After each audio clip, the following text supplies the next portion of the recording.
నమస్తే, నేను మీ కుప్ప పద్మిని. ఇన్నాళ్ళు మీ సపోర్ట్‌ని నాకందిస్తూ, మీ ప్రేమని నాకందిస్తున్న ప్రతి ఒక్కరికి కృతజ్ఞతలు. ఇప్పుడు చూడబోతున్న ఈ వీడియో కూడా ఖచ్చితంగా మీకు ఉపయోగపడుతుంది. లైక్, షేర్ అండ్ సబ్స్క్రైబ్ చేసి మీ ఇష్టాన్ని, అలాగే మీ సపోర్ట్‌ని నాకందించండి. అలాగే ఈ వీడియో పట్ల మీ అభిప్రాయాన్ని కామెంట్ సెక్షన్‌లో కామెంట్ చేసి నాకు తెలియజేయండి. నమస్తే. నమస్తే. Welcome to our channel. నేను పద్మిని. ప్రస్తుతం మనతో పాటు ప్రముఖ ఆధ్యాత్మికవేత్త, astrologer, life coach, Bala Tripura Sundari ఉపాసకురాలు శ్రీమతి సుధ గారు మనతో పాటు ఉన్నారు. మాట్లాడదాం. సుధ గారు నమస్తే అండి. నమస్కారం. ఎలా ఉన్నారు సుధ గారు? ఫైన్. దశల గురించి చెప్తూ ఉన్నారు. బుధ మహర్దశ మళ్ళీ మళ్ళీ 17 ఏళ్ళు. 17 years, yeah. రాహు దగ్గర నుంచి అన్ని పెద్ద పెద్ద దశలే కదండి. అవును. మళ్ళీ కేతు కొంచెం చిన్నదే కానీ మళ్ళీ శుక్రుడు కూడా 20 సంవత్సరాలు. బాబాయ్, అందరికంటే ఉండాలి. ఎక్కువ. 20 ఉండాలి. ఉండాలి అందరికంటే ఎక్కువ. శుక్రుడు గురించి అప్పుడు మాట్లాడుకుందాం. బట్ బుధ మహర్దశ 17 ఏళ్ళు ఉండేటటువంటి ఈ బుధ మహర్దశ అన్ని గ్రహాల గురించి ఎంతో కొంత తెలుసుకుంటూ ఉంటారు కానీ బుధుడు సైలెంట్ గా పెద్ద తెలియకుండా అంటే పెద్ద రోల్ ని ప్లే చేస్తాడు కానీ సైలెంట్ గా ఉంటాడు. ఇంటలెక్చువల్ ప్లానెట్ కదా అది. బుద్ధి లేదే, బుద్ధి జ్ఞానం లేకపోతే ఏమి చేయలేము అది. సో ఆ దశ వచ్చినప్పుడు అన్ని పైకి వస్తాయి. యాక్చువల్ గా కమ్యూనికేషన్ స్కిల్స్, వాళ్ళలో ఉన్న శక్తులు. రైట్. ఎలా ఉంటుంది ఈ 17 ఏళ్ళు స్టార్ట్ అయ్యే పరిస్థితుల్లో ఎలా ఉంటుంది? అంతర్దశలు కూడా చాలా అద్భుతంగా మీరు వివరిస్తూ ఉన్నారు కాబట్టి మరి బుధ మహర్దశ ఎవరెవరికి ఎట్లా ఉంటుంది అనేది ఒకసారి. తప్పక బుధ మహాదశ అంటేనే మనకి తెలిసిన ఏంటంటే కమ్యూనికేషన్ స్కిల్స్ అనేవి ఎక్కువ ఉంటాయి. అలాగే ఏంటంటే ఆర్ట్ రంగం అన్నను నేను, బట్ ఏంటి బిజినెస్ రంగంలో దాంట్లో కూడా మనకి కొంతవరకైనా ఆర్టిస్టిక్ గా ఉండవలసిందే. బిజినెస్ అనేది ఏంటి, రెండు కలయిక ఉండాలి, ఆర్ట్ కలయిక ఉండాలి. అట్ ది సేమ్ టైం ఏంటంటే మనం ఎలా పని చేయించుకోవాలి, లౌక్య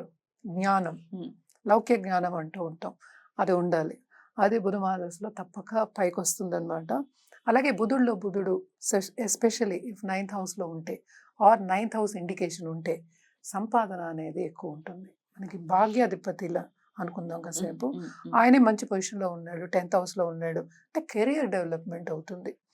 అలాగే బిజినెస్ చేయాలి అనుకున్న వాళ్ళు ఎస్పెషల్లీ వీళ్ళకి ఏంటంటే మ్యాథ్స్కి మనం చెప్తూ ఉంటే బుధుడు క్యాల్కులేషన్స్ అంటే కొంతమంది మనం చూసామంటే షాప్ కీపర్స్ చేతిలో ఇలా లెక్కలేసి ఇస్తూ ఉంటారు. వాళ్ళ కంప్యూటర్స్ అక్కడే క్యాల్కులేటర్స్ ఈ కాలంలో లేవు, కంప్యూటర్స్ అక్కలే ఏం అక్కర్లే, వాళ్ళు చేస్తూ ఉంటారు అస్ట్రాలజర్స్ కూడా. అదే బుధుడు అనుగ్రహం ఉండాలా? తప్పక ఉండాలి. అది 5th హౌస్ లో ఉంటే ఇంకా చెప్పక్కర్లేదు, ఓన్ హౌస్ లో ఉంటే ఇంకా చెప్పక్కర్లేదు అనమాట. అంటే ఏంటి, మ్యాథ్స్ అనేది ఎక్కువ వస్తుంది. మోస్ట్ ఇంపార్టెంట్ ఏంటంటే లాజిక్ అనేది డెవలప్ అవ్వాలి. ఇప్పుడు ఎవరికైనా ఇప్పుడు అస్ట్రాలజర్స్ అని అన్నావు కనుక ఇప్పుడు 10 రకాల మంది వస్తూ ఉంటారు, అందరికీ ఒకేలా చెప్పలేం. నేను అదే అన్నా, లౌక్యం అనేది ఉండాలి అంటే అదే మనకి అది చెప్పడం రావాలి కదా. హౌ టు ప్రజెంట్ ఎలా చేయాలి, సేమ్ థింగ్ మనం చెప్తున్నాం కానీ ఇప్పుడు యువత వాళ్ళకి చెప్పింది అదే ప్రెడిక్షనే చెప్పాలి, సిమిలర్ చెప్పాలి. సో అదే అన్నట్లేదు నేను, సిమిలర్ చెప్పాలి. But how you present so ఆ ప్రెజెంటేషన్ అనేది వెరీ ఇంపార్టెంట్. అలాగే బుధ మహాదశలో వీనస్ కలిసాడు అంటే తప్పక పెళ్ళయ్యే ఛాన్సెస్, లవ్ రిలేషన్షిప్స్, అలాగే ఇంట్లో అనుకూల పరిస్థితి అంటే ఏంటి, అండర్స్టాండింగ్ అనేది ఎక్కువ అవుతుంది అని చెప్పచ్చు. అలాగే పిల్లలతోటి బుధుడు మనం పిల్లలకి కూడా చెప్పుకుంటాం. సో అండ్ ఆల్సో ఏంటంటే ఖర్చు పెట్టడానికి మనకి రోజువారీ ఖర్చులు ఏవో ఉంటూ ఉంటాయి. ఆ ఖర్చుకు కూడా ఏంటంటే మనని నిలబెడతాడు ఆయన. రోజువారీ ఖర్చులు అంటే ఇదివరకు ఏంటంటే నెల ఖర్చులు అనేవాళ్ళం, ఇప్పుడు రోజువారీ ఖర్చులు అయిపోయాయి మనకి. సో ఆ రోజువారీ ఖర్చులకు కూడా మనకి తగిన అమౌంట్ వస్తుంది మనకి అని చెప్తాం. బిజినెస్ పీపుల్కి మనం ఎక్కువ చెప్తాము. And also calculations, new inventions ఇవన్నీ చేయడానికి ఆస్కారం అనేది ఉంటుంది. అలాగే కెరియర్ పాత్లో కూడా గ్రోత్ అంటే చాలా గ్రోత్ ఎక్కువ ఉంటుంది, ఎస్పెషలీ కొన్ని నేను చెప్పినట్టు ఇండికేషన్స్ ఉంటే కనుక. అలాగే బుధుడు 12th హౌస్లో ఉంటే ఫారిన్ ట్రిప్స్ రావడం కానీ, because of let's A me job గురించి కానీ కెరియర్ పాత్ గురించి కానీ వెళ్ళడం కానీ రావడం కానీ జరుగుతుంది. అలాగే మనం చూసాము అంటే ట్రావెలింగ్ ఫర్ స్టడీ, హయ్యర్ స్టడీస్కి. సో ఇవన్నీ కూడా మనం చెప్పుకుంటూ ఉంటాం అనమాట. బట్ నెగిటివ్ యాంగిల్ ఎలా ఉంటుంది? నెగిటివ్ యాంగిల్ అంటే అసలు యూతల్ వాళ్ళని కన్విన్స్ చేయకపోవడం. అంటే సపోజ్ ఇప్పుడు బిజినెస్ ఉంది, ఎగ్జాంపుల్ చెప్పాలంటే కనుక పోలేత పో అని అంటారా? అంటే మరీ అంత డైరెక్ట్ ఉండదు. కన్విన్స్ చేయలేకపోవడం అంటే ఆ మెంటల్ యాప్టిట్యూడ్ అనేది ఉండదు. ఓకే. కన్విన్స్ అంటే సపోజ్ ఒక వస్తువు నేను అమ్ముతున్నాను అనుకుందాం, మార్కెటింగ్లో ఉన్న వాళ్ళు అది చేసేది అదే కదా.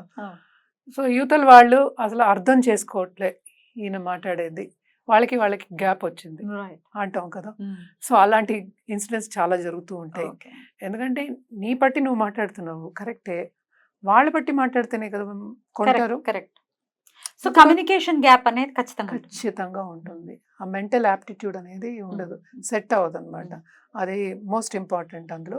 ఇంకోటి బిజినెస్ లో కావాల్సింది అదే యాక్చువల్లీ. డెఫినెట్లీ నలుగురిని శాసించాలంటే అవసరం కదా చాలా. డెఫినెట్లీ ఎందుకు అవసరం అంటే లైక్ అందరికీ ఏంటి డబ్బు కూడా ఇవ్వాలి కదా. ఇప్పుడు సపోజ్ మనమేమో శాలరీస్ ఇస్తాం, దాంట్లో క్యాల్కులేషన్స్ ఉంటాయి, అన్నిటికీ ఉంటాయి క్యాల్కులేషన్స్. ఇవన్నీ చేయాలి, మాట తీరు కరెక్ట్ ఉండాలి, క్యాల్కులేషన్స్ కరెక్ట్ ఉండాలి, ఎక్కడ బిజినెస్ చేయాలి, ఎవరితో ఎలా చేయాలి, మాట్లాడి తెచ్చుకోవాలి.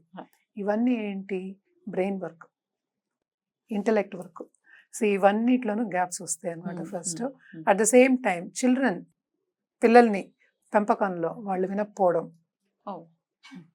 సో అలాగే కొన్ని ఇబ్బందులు, పెద్దవాళ్ళతో ఇబ్బందులు, హెల్త్ విషయంలో ఇబ్బందులు, ఇలాంటివన్నీ వస్తూ ఉంటాయి అన్నమాట.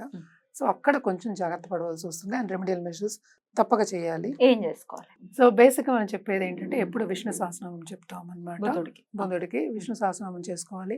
అలాగే నేను చెప్పేది ఎప్పటికైనా ఏంటంటే గణపతికి ఎక్కువ పూజ చేయండి అంట, అడ్డంగాలు రాకుండా, ఆబ్స్టకల్స్ రాకుండా. ఎందుకంటే ఇన్వెస్ట్మెంట్ రంగంలో వీళ్ళని చాలా చూస్తూ ఉంటాం. అలాగే బిజినెస్ పీపుల్ ఎక్కువ బిజినెస్లో చూస్తూ ఉంటాం అనమాట. ఏ బిజినెస్కైనా మనకు కావాల్సింది ఫస్ట్ ఇంటలెక్ట్, తర్వాత ఆబ్స్టకల్ లేకుండా ఉండడానికి కొన్ని ఆటంకాలు వస్తూ ఉంటాయి. సో ఇవన్నిటికీ క్లియర్ చేయాలి అంటే ఫస్ట్ బుధుడికి చేయవలసింది రెమెడియల్ మెషర్స్ ఏంటి, విష్ణు సహస్రనామం. అలాగే ఇవి రాకుండా ఉండాలంటే గణపతికి చేయమని చెప్తాను అనమాట. ఎవ్రీడే చేయండి అని చెప్తూ ఉంటాను. ఇదేంటంటే ఒకరోజు చేసేసి వదిలేసేది కాదు కదా, రెగ్యులర్ బేసిస్ లో చేయాలి. ఏదైనా సరే ఈ కాలంలో ఏంటి, ఇప్పుడు చేస్తాను రేపు వచ్చేయాలనుకుంటున్నారు, అది ఎలా కుదురుతుంది?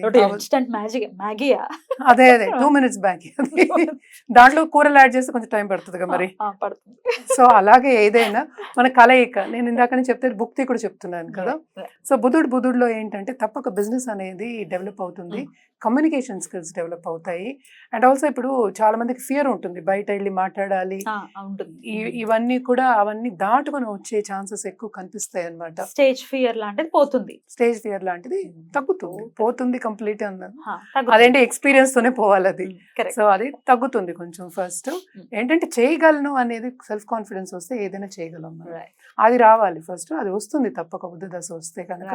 అలాగే చాలా సైలెంట్ గా ఉండేటటువంటి గ్రహం కానీ డెఫినెట్ గా చాలా ఇంపాక్ట్ ని చూపిస్తుంది. ఎందుకంటే బుద్ధి బాగుంటే అన్ని బాగుంటాయి. ఆ బుద్ధి బాగుంటాయి అంతే కదా, మాట బుద్ధితోనే మాట వస్తుంది. నోరుని చూసి ఊరిని చూడాలి అని సామెతలు కూడా చెప్తూ ఉంటారు. బుద్ధి ఎప్పుడు సన్మార్గంలో ఉండాలంటే బుద్ధుడి అనుగ్రహం ఉండాలి. చాలా అద్భుతంగా వివరించారు, కృతజ్ఞతలు. ఇక నెక్స్ట్ ఎపిసోడ్ లో కేతు మహర్దశ గురించి మాట్లాడుకుందాం. నమస్కారం అండి.